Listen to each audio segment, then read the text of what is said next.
Hello everyone, this is Rita. I hope সবাই ভালো আছো। আমি তো ভীষণ ভালো আছি। আমি সবসময় নিজেকে ভালো রাখার চেষ্টা করি আর আমি সবসময় পজিটিভ থাকি। সো আমি অলওয়েজ হ্যাপি। এই যে আমার ব্যাকগ্রাউন্ডটা দেখছো, এটা আর দেখতে পাবে না। রুকো রুকো যারা দেখতে পাবে না মানে হচ্ছে এবার আমি বাইরে বেরোচ্ছি। ইয়েস, আমি অফিস জয়েন করছি। এবার তোমরা আমাকে ব্লগ করতে, তোমাদের যেরকম পার ডে মোটিভেশন ভিডিও দিতাম সেরকম ভিডিও আমি আপলোড করব। এবার তোমরা দেখতে পাবে, কখনো রাস্তায়, কখনো রোডে, কখনো মেট্রোতে, অটোতে, এবার দেখতে পাবে। অ্যাকচুয়ালি আমি কিছু মাসের জন্য নিজেকে একটু ব্রেক দিচ্ছিলাম, একটু মানুষের থেকে একটু আলাদা করে রেখেছিলাম নিজেকে। 2 বছর আমি অফিসে 2 বছর টানা কাজ করেছি, টানা মানে কোনো ছুটি নেই। মানে বিশ্বাস করবে না তোমরা, রাখি পূর্ণিমা, ভাই ফোঁটা, এই 2 বছরে যে কি সেটা আমি ভুলে গেছি। মানে লিটারালি ভাইকে ফোন করে বলছি যে তুই কলকাতায় চলে আয়, তোকে এখানে রাখি বাঁধবো বা ফোঁটা দেবো। এই 3 মাসে আমি কি কি জিনিস রিয়েলাইজ করলাম। সর্বপ্রথম মানুষ চিনলাম, যেই মানুষগুলো থেকে আমি দূরে থাকতে চাইছি, যেই মানুষগুলো বলতে বাইরে ঘরে মানে মানুষ থেকে যে আমি দূরে থাকতে চাইছি, সেই মানুষগুলোকে আমি চিনতে পারবো। আর মানি কতটা ইম্পর্টেন্ট মানুষের লাইফে, যেটা আমি তোমাদের সব সময় অফিসে থাকাকালীন আমি সব সময় তোমাদের বলতাম যে মানি কতটা ইম্পর্টেন্ট মানুষের লাইফে, সব সময় বলতাম। সেই জিনিসটা আমি আলাদা থেকেই রিয়েলাইজ করলাম। একদমই তাই।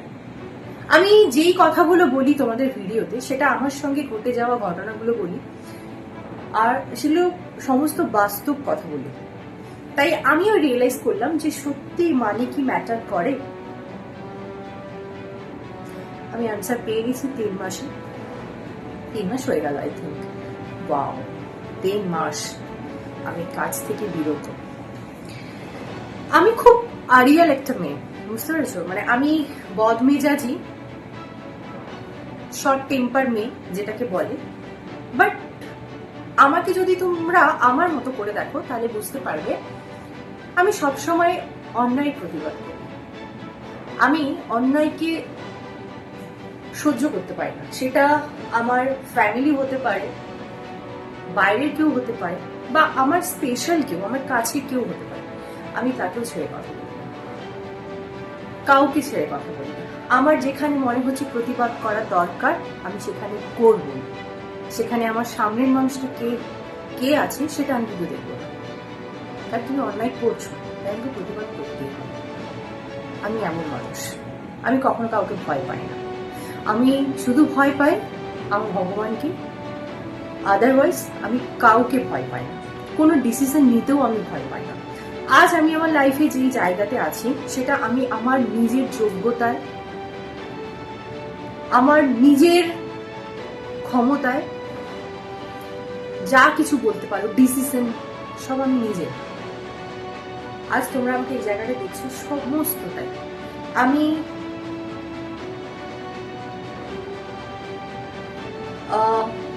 আমার এটা বলবো না যে আমি ডিসিশন নিয়ে আমার লাইফে সব কিছুটাই ভালো হয়েছে, এটা আমি বলবো না। আমি যে ডিসিশনগুলো নিয়েছি তাতে অনেকগুলো জিনিস মনে হয়েছে যে এই ডিসিশনটা নেওয়া আমার ঠিক হয়নি, আমি এই ডিসিশনটা কেন নিলাম, এটা আমার জন্য ভুল হয়েছে। বাট আমি এর জন্য দায়ী নিজেকে করছি যে আমি ভুল ডিসিশনটা নিয়েছি তাই এটা হয়েছে। বাট আমি যদি এটা ভাবতাম যে ওনার ডিসিশনে বা কেউ আমাকে সাজেস্ট করেছিল, তার সাজেস্ট করা ডিসিশন আমি নিয়ে ঠকেছি বা ভুল করেছি, তাহলে সেটা ভীষণ পরিমাণে গিল্ট ফিল। আর আমি একটা জিনিস ততক্ষণই মানুষের কাছে অ্যাভেলেবেল বলতে পারো, যা কিছু বলো, যতক্ষণ আমার সহ্য ক্ষমতা আছে। আমার সহ্য ক্ষমতা যদি একবার ভেঙে যায়, সেখানে আমাকে কেউ এসে নড়াতে পারবে না। এটাই আমি হয়তো। মানি মানি ভীষণ ইম্পর্টেন্ট মানুষের লাইফে। যারা বলেন টাকা কামিয়ে কি হবে, আমি তাদেরকে একটা কথা বলতে চাই, টাকা না কামালে কি হবে? টাকা কামালে কি হবে, যেমন এই একটা কথাতে তোমরা বলতে পারো যে টাকা কি হবে। আমি তোমাদের একটা কথা বলি, একটা নয়, আমি কয়েকটা কথা বলি। টাকা না কামালে কি হবে? তুমি যদি অসুস্থ হও বা তোমার ফ্যামিলি কেউ যদি অসুস্থ হয়, তাকে একটা ভালো হসপিটালে নিয়ে যেতে পারবে। যদি টাকা না থাকে, তাহলে ভগবান করুক, টাচ হোক, সবার ফ্যামিলি ভালো থাকে, বাট আমরা এই জিনিসটা ভাবি না, যদি টাকা না থাকে তাহলে কি হবে। একটা মাত্র জীবন। তুমি যদি ভাবো যে হ্যাঁ আমি টাকা কামিয়ে কি হবে, ফোনের মাধ্যমে আমি পাহাড়ে চলে যাচ্ছি, ফোনের মাধ্যমে আমি সমুদ্রে চলে যাচ্ছি, ফোনের মাধ্যমে আমি আমার লাইফটাকে একদম দেখে নিচ্ছি, হার্টু ফুল, বয়স হবে, হাঁটুর ব্যথা বাড়বে, কিন্তু তুমি তোমার স্বপ্ন পূরণ করতে পারবে। তাই ঘুরতে যাও, যেটা তোমার ড্রিম, সেই জিনিসগুলোকে ফুলফিল করো। আর মানুষ বলে যে আইফোন নিয়ে কি হবে, এত ব্র্যান্ডের গাড়ি নিয়ে কি হবে। আমি তাদেরকেও একটা কথা বলি, অ্যাকচুয়ালি তারা এই কথাটা বলে যারা পয়সা কামায় না, তারা শুধু উপদেশ দেয়। যারা অ্যাকচুয়ালি পয়সা কামিয়ে তুমি লাইফটাকে একদম পূরণ করে নিয়েছো, তারপরে তুমি বলো আমি তোমার কথা শুনি। মানি ইজ ইম্পর্টেন্ট সবার লাইফে। আমি 3 মাস বাড়িতে আছি, আমি আমার কথা বলছি। 3 মাসে আমি সেরকম ইনকাম করিনি, তাহলে এই 3 মাসে কি হবে? এই 3 মাসে বাড়িতে এসি এসেছে, তার মধ্যে তুমি যদি কাজ করা একজন মানুষ থাকো, ছেলে হোক বা মেয়ে, যদি বাড়িতে বসে যাও, তাহলে কি আর বলো? খোটা দেবে না, কিছু বলবে না, বাট তাদের যে বিহেভিয়ার, সেইগুলো তোমাকে বুঝিয়ে দেবে তুমি কেন বাড়িতে আছো। বুঝতে পারলে? এটাই হচ্ছে বিষয়। এই যুগে কেউ তোমার পাশে নেই, কেউ তোমাকে বুঝবে না, তাই তুমি এই মানুষটা তোমাকেই বুঝতে হবে। মানি ভীষণ ইম্পর্টেন্ট, ভীষণ ইম্পর্টেন্ট, প্রচন্ড কাজে লাগে মানি, প্রচন্ড। ডাক্তারকে হেল্প, তুমি একটা ভালো হেল্প চাও, সেখানে তুমি যদি বলো যে আমি এই সরকারি হসপিটালে আমি আমার পেশেন্টকে রাখবো না, আমি একটা ভালো নার্সিংহোমে আমি আমার পেশেন্টকে চেক আপ করাবো, তুমি সেখানে বলতে পারো। তোমার ভালো একটা ফ্যামিলির সঙ্গে টাইম স্পেন্ড করার জন্য, ভালো একটা হেলদি লাইফ পাওয়ার জন্য, একটা লাক্সারি লাইফ পাওয়ার জন্য, সেখানেও তোমার টাকা। এবার যদি বলো কত টাকা দরকার, সেটা বলো অসম্ভব, কারণ কার কিরকম রিকোয়ারমেন্ট সেটা কিন্তু বলা যায় না। কারণ এটাতে সে সন্তুষ্ট, কার এটাতে নয়, সে অনেকটা চায়, মানে সে এটা ওটা করতে চায়, আরো কিছু চায়। তাই টাকা কতটা হলে একটা লাইফ চলবে সেটা বলা কিন্তু অসম্ভব, কারণ মানুষ তার রিকোয়ারমেন্ট কি একমাত্র সেই জানে। বুঝতে পারলে?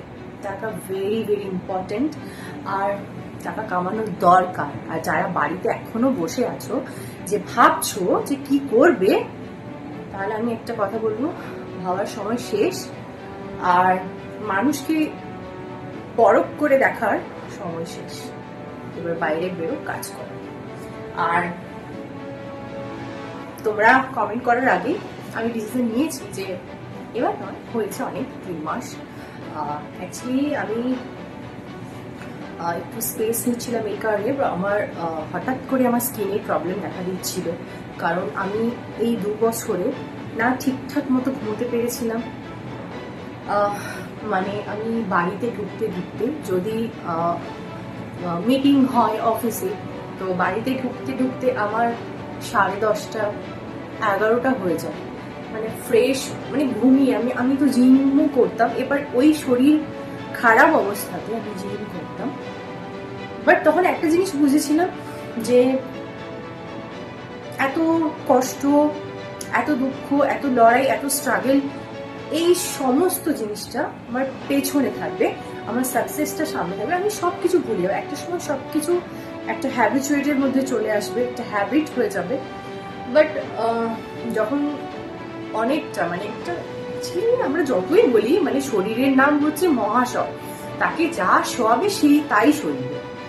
কিন্তু এই বলেই নয় যে খাওয়া দাওয়া, তার মধ্যে শরীর এতটা পরিমাণে টায়ার্ড হয়ে গেছিল, তার মধ্যে খাওয়া দাওয়া, আমি ডায়েটের মধ্যে ছিলাম, ঠিকঠাক মতো ডায়েট করতাম না, প্রোটিন নিতাম না, তার মধ্যে আবার জিম করতাম, তারপরে অ্যাকচুয়ালি ঘুমটা হতো না। মানে প্রথমে যখন মানে আমি যখন প্রথম অফিস জয়েন করি, যখন আমি মেট্রোতে করে যেতাম, সেই মেট্রোটা হঠাৎ করে বন্ধ হয়ে যায়, তাই আমাকে কাটা কাটা ভাবে যেতে হয়। মানে প্রথমে অটো চেঞ্জ, বাড়ি থেকে বেরিয়ে একটা অটো, তারপরে অটো চেঞ্জ, তারপরে মেট্রো, এই থাকানটা মানে আমি জাস্ট নিতে পারছিলাম না। আর কিছু অফিসের হয় এনভায়রনমেন্ট যেটা আমার শ্যুট করছিল না। মানে আমি সবসময় বলি হয়তো আমি সবার থেকে আলাদা, একটা সময় কি মানিয়ে নেওয়ার চেষ্টা করেছিলাম, বাট অ্যাকচুয়ালি তুমি যেটা, সেটা তুমি।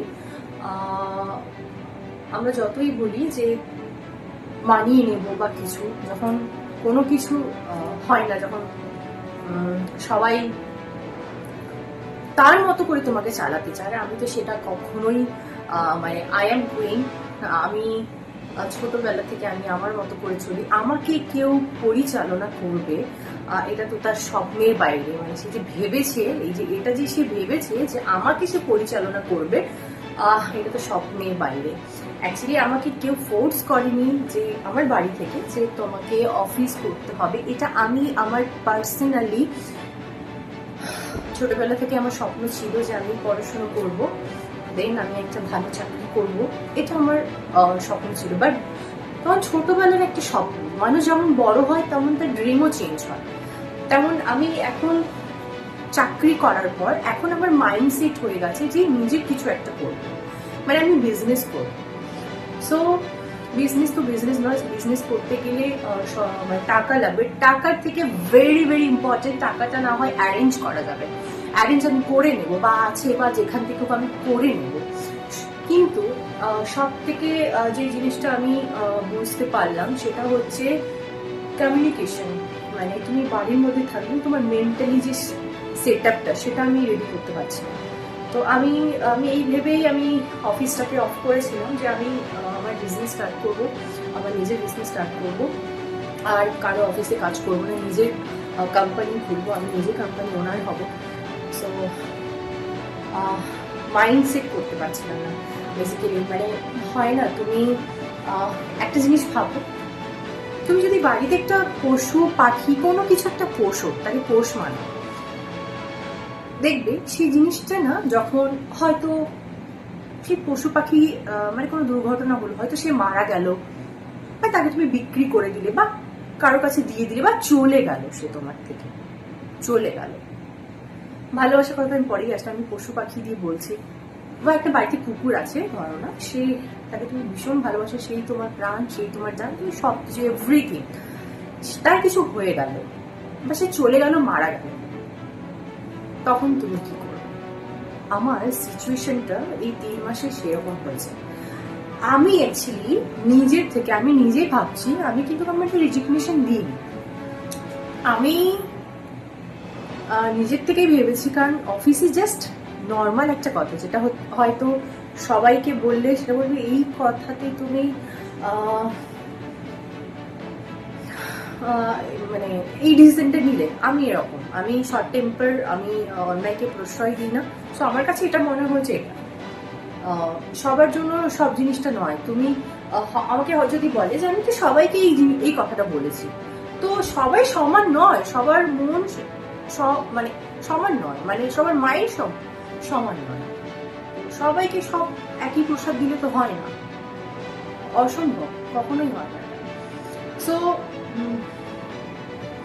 এই জিনিসটা যখন হয় তখন আমি ডিসাইড করি যে না, আমাকে এবার স্পেস নিতে হবে। আর এটাই সেই সুযোগ ছিল, আমি একটা সুযোগে ছিলাম যে আমাকে এইভাবে কিছু একটা বলুক, যাতে আমি বলুক চাইনি, বাট আমি চেয়েছিলাম যে আমি এই করবো। বাট আমি জাস্ট পারছিলাম না, আমি কন্ট্রোল করেছি 1 মাস। আমি ভাবলাম 1 মাস ভীষণ কষ্ট হবে, কষ্ট হচ্ছে, ভীষণ কষ্ট হচ্ছে, ওটা ঠিক হয়ে যাবে। তারপর 2 মাস 3 মাস, মানে আমি লিটারেলি এটা থেকে, এই ট্রমা থেকে আমি বেরোতে পারছি। মানে এখন ভাবলাম যে না, আমি বাড়ি অ্যাকচুয়ালি আমি এমন একটা মেয়ে, আমি তো আমার কোনো ক্লোজ ফ্রেন্ড, আমার কোনো ফ্রেন্ড সার্কেলই নেই। আর আমার এত ফ্যামিলি, মানে আমার আদার্স মাসি টাসি এইসব ফ্যামিলি, আমি কারোর সঙ্গে কথা বলি না, আমার ফ্যামিলিও, মানে আমি পুরোপুরি একা, আইসোলেট যেরকম বলে, আমি ছোটবেলা থেকে এরকম আইসোলেট। আমার ড্রিমে আমি ফোকাস নিয়ে আমি লাইফে কি করবো সেটাকে, মানে নিজেকে নিয়ে ব্যস্ত। বাট এই 3 মাস আমাকে যে শিক্ষাটা দিয়েছে, মানে আমি ভাবলাম যে মানে আমি কি হয়ে গেল, মানে আমি বাড়িতে থেকে না বোবা হয়ে যাচ্ছি মনে হচ্ছে। আমার কমিউনিকেশন স্কিল কমে যাচ্ছে, আমার কনফিডেন্ট কমে যাচ্ছে। আর আমি এটা কি ঠিক করছি? আমি কাল রাতে অনেক কোশ্চেন করলাম নিজেকে, যে আমার কিন্তু এটা মনে হলো না যে আমি একবার এই ডিসিশনটা নিয়েছি যে অফিস যাব না, এটা আমি ঠিক করেছি না ভুল। এটা আমার কখনোই মানে গিল্ট ফিল হয়নি যে আমি ভুল করেছি, কারণ এই জিনিসটা না নিলে আমি নিজেকে চিনতে পারতাম না, বুঝতে পারতাম না, আশেপাশের মানুষজনকে চিনতে পারতাম না, ফ্যামিলিকে চিনতে পারতাম না। আর মানি যে এতটা ইম্পর্টেন্ট আমি বারবার বলতাম, এটাও বুঝতে পারতাম না। তো আমার কাছে মনে হচ্ছে ঠিক, বাট আমি এটা কোশ্চেন করলাম নিজেকে যে আমি এটা কি ঠিক করছি? মানে আমি পরে তো ডিপ্রেশনে চলে যাচ্ছি, অ্যাংজাইটিতে ভুগছি। তোমরা বিশ্বাস করবে না, মেডিসিনটা হয়তো নিচে রাখা আছে, আমি এতটা পরিমাণে অ্যাংজাইটি ডিপ্রেশনে চলে গেছি, আমি ডক্টরের কাছে গিয়ে মেডিসিন হায়ার করে খাচ্ছিলাম। আমি ভাবছি আমি ডিপ্রেশনের ওষুধ খাচ্ছি, অ্যাংজাইটি ওষুধ খাচ্ছি কেন? কি কারণে? আমি কি করেছি? কাল অনেক ভাবলাম, অনেক রিজন নিলাম। আর সত্যি কথা বলতে 3 মাস হয়তো ভালো মতো করে ঘুমিয়েছি, সব করেছি, বাট ওই যে একটা ডিসিপ্লিনে তুমি থাকো না, সেটা কোথাও না কোথাও দেখবে তোমার একটা ভালোই হয়। আমার ঘুম সব কিছু ঠিক আছে, বাট লেট করে ঘুমোনো, যেটা আমার ছিল না। আমি 9:30, মানে আমি যদি অফিস করতাম না 9:30-টার মধ্যে ঘুমিয়ে পড়তাম, আর অফিস করে এসে আমি 10:30, 11:30, মানে তখন আমার কিছু থাকে না। আর এটা আমার এতটা পরিমাণে বাজে হ্যাবিট হচ্ছে না। আমি ডিসাইড করলাম এবার আমি আর বাড়িতে থাকবো না, তাই তোমাদেরকে প্রথমেই আমি জানালাম যে আমি অফিস যাচ্ছি। ইয়েস, এবার আমাকে এই ব্যাকগ্রাউন্ডে তোমরা আর দেখতে পাবে না। আর আবার একজন তো কমেন্ট করেছে, আমাকে তো আরো মোটিভেট হলো একটা জিনিস ওই কথাতে। সো আমি অফিস যাচ্ছি, জয়েন করছি। যদি মনে হয় আমার এই অফিস করা, তো হয় অন্য কোনো অফিস, এটা ঠিক নেই। বাট আমি খুব আইডিয়াল আছি, মানে আমি খুব স্ট্রেট ফরওয়ার্ড মানুষ আছি, আমি মুখের ওপর বলে দিই, তো সেই জন্য মানুষ হয়তো পছন্দ করে না। আই ডোন্ট কেয়ার, পছন্দ করার দরকার নেই, তুমি তোমার মতো থেকো, আমি আমার মতো। আর অফিস যাচ্ছি এইটা জানতে এলাম, আর money is very very important. সবাই বাড়িতে না থেকে 1 পয়সা ইনকাম করো, আর সুস্থ থেকো, ভালো থেকো। দেখা হচ্ছে নেক্সট একটা ভিডিওতে, ততক্ষণের জন্য রাধে রাধে, জয় শ্রী কৃষ্ণ।